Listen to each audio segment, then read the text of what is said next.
બનાસકાંઠા જિલ્લાના દિયોદર તાલુકાના ડુચકવાડા ગામમાંથી વાહનમાં વપરાતું યુરિયા લિક્વિડ બનાવવાનું કૌભાંડ ઝડપાયું।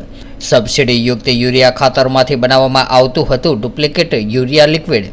ડુચકવાડા ગામની સીમમાં ખેડૂતના ખેતરમાં ચાલતું હતું ડુપ્લિકેટ લિક્વિડ બનાવવાનું કામ।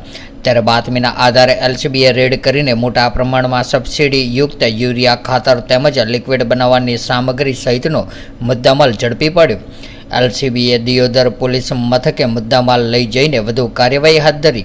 ત્યારે પોલીસની પ્રાથમિક તપાસમાં સામે આવ્યું હતું કે ખેડૂતે લિક્વિડ બનાવવાનો પ્લાન્ટ ઊભો કર્યો હતો, તે જમીન ભાડા પેટે અન્ય વ્યક્તિને આપી હતી। ત્યારે સબસિડીયુક્ત ખાતર ક્યાંથી લવાતું હતું અને ડુપ્લિકેટ લિક્વિડ ક્યાં વેચતો હતો તે અંગે પોલીસે તપાસ હાથ ધર્યા બાદ બહાર આવશે।